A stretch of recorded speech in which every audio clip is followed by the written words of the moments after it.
Hello guys, welcome back to my YouTube channel. आज हम लोग करेंगे क्लास 9th का चैप्टर 1 जो है हमारा the story of village of Palampur. हम लोग इस चैप्टर पे कंटिन्यू रहेंगे। इस चैप्टर में हम लोगों ने इसका ओवरव्यू भी देखा था और इंट्रोडक्शन वगैरह देखा था। इससे पिछले वाले लेक्चर में मैं आप लोगों को एक बार और इसका पढ़ा दी थी, मीन्स एक बार और रिकैप भी करवा दी थी। उसमें हम लोगों ने organisation, production and farming in Palampur तक देख चुके थे। लैंड इज फिक्स्ड ये हम लोग भी देख लिए थे सारा। अब सेकेंड जो हम लोग पढ़ रहे थे और उसमें हम लोगों ने छोड़ दिया था कि नेक्स्ट वीडियो में करेंगे, वो ये है क्या कि इसमें क्या पढ़े थे हम लोगों को, क्या पढ़ना है अभी और क्या पढ़ लिए थे। Is there a way one can grow more from the same land, means एक ही फसल जब मतलब देखो एक ही ज़मीन पर बहुत सारे तरह के फसल उगते हैं उसे हम लोग क्या बोल देते हैं, मल्टी कल्टिवेटेड लैंड। ठीक है, मल्टी क्रॉपिंग ऐसे ही कुछ उसे हम लोग बोल देते हैं। मल्टी कल्टिवेटेड बोलो, मल्टी क्रॉपिंग बोलो, सारा चीज़ एक होता है। ठीक, अब देखो ज़्यादा आप लोग को मल्टी क्रॉपिंग का यूज करना है। इसमें हम लोगों ने क्या क्या पढ़ा था वो सब मैं आप लोग अगर इस चैप्टर पे नए हो, इस चैनल पे मीन्स इस वीडियो पे भी नए हो, चैनल पे नए हो तो चैनल को लाइक, सब्सक्राइब और शेयर ज़रूर कर लेना। और अगर आप सब्सक्राइब करोगे तो उससे क्या होगा कि मैं जो भी वीडियो डालूंगी वो आपके पास चला जाएगा। सो आप चैनल को सब्सक्राइब भी कीजिए। और लेट्स डिस्कस आज हम लोग करेंगे। और इस चैप्टर के इस वीडियो पे जो नए हो तो वो पीछे का जाके 3 वीडियो जरूर देख लेना। अब हम लोग स्टार्ट करते हैं। The flowing table 1.1 show the land under cultivated in India. अब देखो हम लोगों ने टेबल 1.1 में दिखाया गया है कि क्या कितने ज़मीन है जो कल्टिवेटेड है इंडिया में इन यूनिट मिलियन हेक्टर्स हो, मिलियंस में हेक्टर वगैरह में है। Plot this on the graph provide what does graph so discuss in class. और इसको बोल रहा है आपको ग्राफ है नीचे दिया हुआ, उसमें डिस्कस करने के लिए, प्लॉट करने के लिए कि कैसे क्या होगा। यहाँ पे देख सकते हो आप लोग कि टेबल 1.1 दिया है cultivated over the area. Cultivated area million Hector means कितना मिलियन हेक्टर हुआ था, कब कितनी फसल हुई थी, ये सब देखो। प्रोडक्शन कितना हुआ था, कितना एरिया पूरा किया गया था। तो 1950 में पूरा टोटल एरिया कल्टिवेट किया गया था। पूरा कितना किया गया था, 120 मिलियन हेक्टर पूरा क्या किया गया था, कल्टिवेट किया था। 1960 में फिर 130 million Hector, 1970 114 million Hector, 1980 140 million Hector, 1919 फिर 140 Hector, 2000 140 million Hector, 2001 140 million Hector. इसी टाइप से ये सारा आप लोगों को दिया हुआ है। ठीक है, इसी टाइप से क्या है आप लोगों को सारा देख लेना है जहाँ पे दिया हुआ है। फिर नीचे जो हम लोगों का ग्राफ है वो ग्राफ दिया हुआ है। ग्राफ में इधर क्या है, ग्राफ में इधर देखो जितना भी यहाँ पे लैंड ऊपर में का जो था, ऊपर में क्या था कि ये पूरा जो दिया हुआ है, ठीक, कब से कब तक दिया हुआ है, 1950 से लेके 2010 to 11 तक। इसमें सबसे ज़्यादा खेती 140 में हुआ है। ठीक है, 140 मिलियन हेक्टर सबसे ज़्यादा खेती हुआ है इसमें। तो हम लोगों को क्या करना है कि सिंपली 140 से लेके ना, आप लोग थोड़ा सा ऊपर भी बना सकते हो, आप लोग को 140 तक मन है तो वहीं तक बना सकते हो।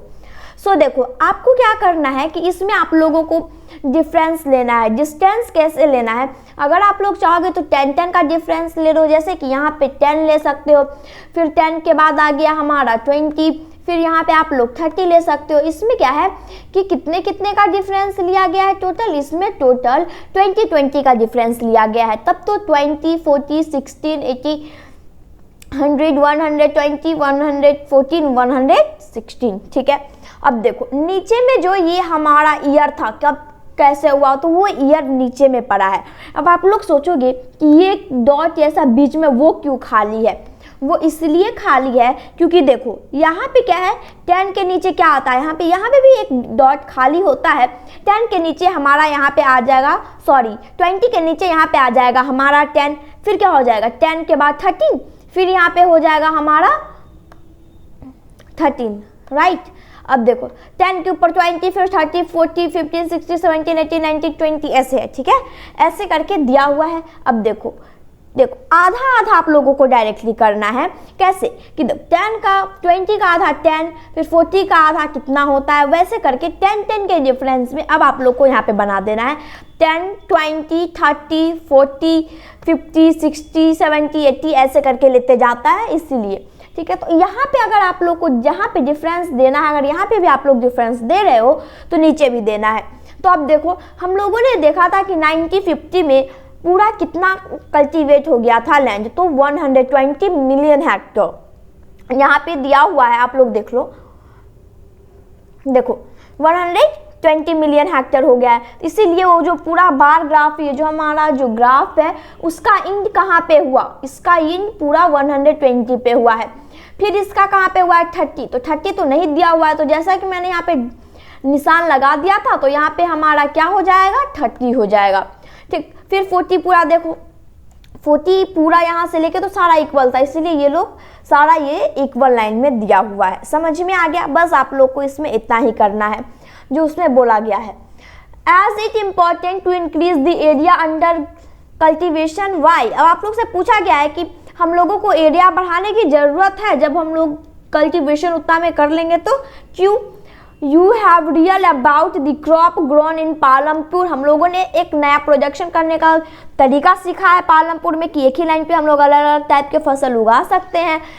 Fill the flowing table based information on the crop growing in region. अब आप लोग को नीचे टेबल दिया हुआ है, उसमें आप लोगों को कैसे, मतलब कौन से मंथ में क्या होता है क्या नहीं, वो सब लिखना है। You have seen that one way of increasing production from same land by multiple crop। अब एक ही तरीका है जिससे हम लोग क्या कर सकते हैं कि जमीन तो नहीं बढ़ेगा, पृथ्वी हमारी कभी भी नहीं बढ़ेगी, लैंड भी कभी नहीं बढ़ेगा। ठीक है, मतलब जितना लैंड है पृथ्वी पे उतना ही रहेगा, उससे ज़्यादा नहीं होगा। तो उसी में हम लोग क्या करेंगे, मल्टीपल क्रॉपिंग करेंगे, जिसके कारण क्या होगा, एक साल में हम लोग बहुत टाइप के फसल वगैरह उगा लेंगे। The other way is to use modern farming method। दूसरा क्या है, मॉडर्न फार्मिंग मेथड कैसे करते हैं वो। ठीक, मॉडर्न फार्मिंग मेथड में मैंने आप लोग को बता दिया था, HYV सीड्स आ गए, फिर मोटर वगैरह आ गया, फर्टिलाइज, ये सारा चीज मतलब मॉडर्न फार्मिंग में आ गया, क्योंकि पहले ये नहीं था, अब आ गया ये सब। For high yield is measured as crop production on a given piece of land during a single season। अब देखो क्या है, एक सीजन में पहले क्या होता था, एक ही चीज मिलता था बहुत सालों पहले, till the mid 1916 तक the seeds used in cultivation were tradition one with reality low yield। अब देखो पहले क्या था कि भाई जो उगाए जाते थे वो बहुत कम, मतलब खेत वगैरह भी होते थे उसी में सब उगाते थे। Traditional seeds needed less irrigation. जो ट्रेडिशनल सीड होते हैं उन्हें कम इरिगेशन की जरूरत होती है। Farmer used cow dungs and other natural manures as fertiliser. Farmer उसमें फर्टिलाइजर वगैरह भी मिलाते हैं, काउ डंग यानी कि गोबर वगैरह भी मिलाते हैं।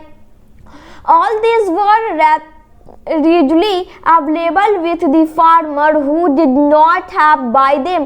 अगर जो उसका खरीदने के लायक नहीं है, मीन्स उसको खरीदने के काबिल नहीं है, वो लोग भी यूज करते हैं। The green revolution late 1960। जैसा मैंने आप लोग को बताया कि 1960 में ग्रीन रेवोल्यूशन हो गया था। Introduction the India farmer cultivation wheat and rice using highly variety HYV seeds. Okay, अब देखो इंडिया के लोग क्या है, मतलब बहुत सारे मात्रा में हम लोग का गेहूं और चावल उगने लगा था। क्या चीज़ के हेल्प से, HYV सीड्स के हेल्प से, जो मैंने आप लोगों को बता दिया था कि HYV सीड्स कैसे ड्राइव हुआ है, कैसे क्या होता है, उससे क्या हम लोग को कम मतलब कि कमी हो जाती है। क्या चीज़ में, पानी में कमी होती है भाई, क्योंकि पानी वो ज़्यादा लेता है, ऑब्जॉर्व करता है। Compare to the traditional seed. अब इसे कंपेयर करना है ट्रेडिशनल सीड से, पहले के सीड से। दी HYV seeds promised to produce much greater amount of grain a single plant। अब HYV सीड्स से वो क्या किया है भाई, प्रॉमिस किया है कि वो एक प्लांट में क्या होगा, बहुत सारा मतलब कि जैसे गेहूं वगैरह है तो एक प्लांट में बहुत सारा गेहूं वगैरह उग जाएगा। As a result the same piece of land would now produce far larger quantities of food grain when was possible earlier। अब देखो पहले क्या था कि पहले उस लैंड पे जितना होने वाला था उतना था, लेकिन अब क्या पॉसिबल हो गया है कि भाई मतलब HYV से जब से हो रहा है तो मतलब एक ही पौधे में बहुत सारा मतलब फसल वो दे देगा। HYB seeds however need plenty of water and also chemical fertilizers। अब देखो HYB सीड्स जब हम लोग यूज करते हैं तो उसमें क्या क्या चीज़ का यूज होता है, फर्टिलाइज़र का बहुत ज़्यादा उसमें यूज पड़ता है। HYB सीड्स लगाने से देखो क्या क्या हो रहा है मॉडर्न फार्मिंग में पहले, अब देखो मॉडर्न फार्मिंग में पहले क्या क्या होता था और अब क्या क्या हो रहा है वो मैं तो बताती हूँ। पहले क्या था कि भाई खेत होता था, खेत में क्या है भाई, खेत में अपना जाके फसल वगैरह डाल दो, फिर उसमें गोबर वगैरह डालो, कुछ कुछ करो, फिर मतलब इरिगेशन वगैरह करो, उसमें पानी वगैरह डालो, पेस्टिसाइड वगैरह, बात खत्म हो जाता है। अब क्या है भाई कि देखो HYB सीड्स डालो, उसमें फर्टिलाइज़र डालो, ठीक, फर्टिलाइज़र डालना है, फर्टिलाइज़र के बाद उस पर पेस्टिसाइड मीन्स जो कीड़े ना लगे उसके लिए उस पर दवा छिड़कना है। फिर क्या है, अब इतना तो हो गया भाई इसके लिए, ठीक है, पूरा क्रॉप के लिए। अब देखो अब फार्मर जब क्या करता है उसको इरिगेशन करता है, मीन्स जब उसको जोतता है एल्ड फील्ड में करता है तो वो क्या करता है कि वो क्या चीज़ का यूज करता है, ट्रक का यूज करता है। पहले क्या चीज़ का यूज होता था, मतलब पहले क्या होता था कि ये कहते हैं ना हम लोग, जैसे कि बुल वगैरह होता है हमारा, सो उसके आगे क्या होता था कि ऐसे बांध देते थे और पीछे हमारा हल होता था, उसी के कारण होता है। तो अब जो होता है हम लोगों का ट्रैक्टर वगैरह चलता है वो डीजल और पेट्रोल पे चलता है, तो वो भी हम लोगों को चाहिए। अब इरिगेशन के लिए डैम मीन्स, डैम मतलब क्या होता है कि मान लेते हैं कि आप लोग कहीं जा रहे हो, ठीक है, आप लोगों ने जाते हुए देखा होगा कि दोनों साइड से मतलब घिरा रहता है और ऊपर से गाड़ी वगैरह चलती है, मीन्स ऊपर पुल होता है और नीचे स्पेस होता है, फिर उसके नीचे क्या होता है बीच से पानी गुजरता रहता है, वही हो गया डैम्स। फिर पंप सेट, कैनल, कैनल भी आप लोगों को मैंने बता दिया था इलेक्ट्रिसिटी के हेल्प से तो जाता ही है।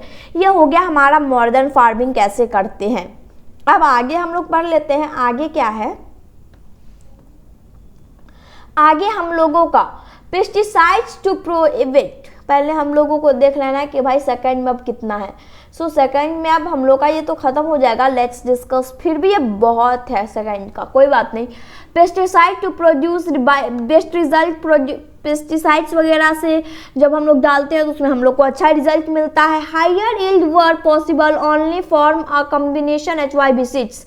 हायर मतलब बहुत ज़्यादा हम लोगों को प्रोडक्शन कब मिलेगा, जब हम लोग HYB सीड्स का यूज करेंगे, इरिगेशन करेंगे, केमिकल फर्टिलाइजर करेंगे, पेस्टिसाइड वगैरह डालेंगे तब। Farmer of Punjab, Haryana and western UP means Uttar Pradesh, इन सभी जो जगह के आदमी है उन्होंने क्या किया था, सबसे पहले मॉडर्न फार्मिंग का यूज किया था। जैसा कि मैंने आप लोगों को बताया था, मॉडर्न फार्मिंग में आ गया हमारा पेस्टिसाइड, फर्टिलाइज़र, फिर वाटर वगैरह मीन्स इलेक्ट्रिसिटी, ये सब, ठीक है। The farmer in this region set up tubers for irrigation। यहाँ के आदमी क्या थे, इरिगेशन के लिए सबसे पहले कल लगाए एंड मेड HYB सीड्स, फिर HYB सीड्स बनाया। केमिकल फर्टिलाइजर, पेस्टिसाइड्स इन फार्मर, ये सब फार्मर को दिया गया फर्टिलाइजर वगैरह। Some of them brought farm machinery like tractor and thresher which made plough and harvest faster। कुछ लोगों ने क्या किया, ट्रैक्टर वगैरह खरीद लिया, मशीन वगैरह खरीद लिया जो खेत को आसानी से क्या कर सकता है, प्लॉव कर सकता है, यानी कि जोत सकता है। They were rewarded with high yield of weight। वो लोग क्या है कि अपने हाई यील्ड मीन्स बहुत मात्रा की वेट के साथ है। इन पालमपुर में the yield of wheat grow from traditional varieties. अब देखो हम लोग का जो वेट है वो क्या होता है, ट्रेडिशनल वेराइटी से हम लोग का क्या होता है, वेट उगता है। Was 130 kg 1300 kg per hectare एक खेत से हम लोगों को आता है।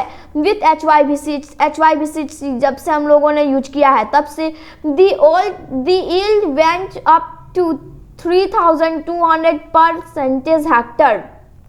दूसरे खेतों से भी 3200 kg पर हेक्टर आ जाता है। There was a large increasing in production of wheat। वहाँ पे क्या है कि बहुत बड़ा प्रोडक्शन होता है वेट का, गेहूं का। Farmer now had greater amount of sulfurs and wheat sell in market। अब क्या है भाई, फार्मर, मैंने आप लोगों को बताया कि किसी भी इंसान को मान लेते हैं कि 500 क्विंटल, अगर मान लिया किसी को क्या हुआ गेहूं हुआ तो वो क्या करता है 100 क्विंटल खाता पीता है और 400 क्विंटल बेच देता है। ऐसा मैंने आप लोगों को इसे पिछले वाले वीडियो में बताया था, जस्ट पिछले वाले वीडियो में। अगर आप लोग नहीं देखे हो तो जाके पिछले वाला वीडियो देख लो, आपको इजीली समझ में आ जाएगा। एक्चुअली मैं ये सारा पढ़ा दी उसी में ही, फिर भी मैं बता दे रही हूँ कि आप लोगों का एक बार अच्छे से रिवीजन हो जाएगा। What is the difference between multi cropping and modern farming cropping? इसमें डिफरेंस पूछ रहा है, तो डिफरेंस में क्या क्या हो गया कि HY6 के कारण हम लोगों को ज़्यादा फर्टिलाइजर्स मीन्स ज़्यादा फसल हुई है, फिर HY6 का जो यूज नहीं किए हैं उसको नहीं हुआ है। पेस्टिसाइड वगैरह अब आ गया है, तो पेस्टिसाइड वगैरह से क्या होता है कीड़ा वगैरह मर जाता है, पहले नहीं था तो नहीं मरता था। अब देखो इसी टाइप से आप लोग को लिखना है।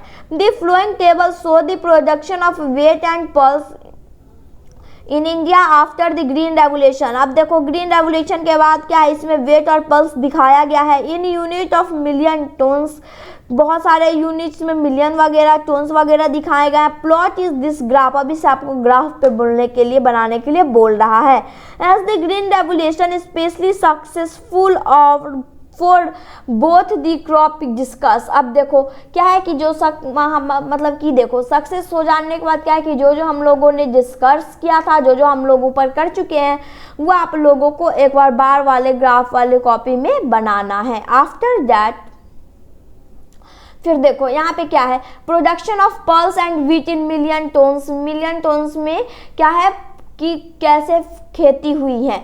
1965 to 66 10 production of pulse 10 million hectare हुए and production of wheat 10 million hectare हुए। ऐसे करके आप लोगों को देखना है।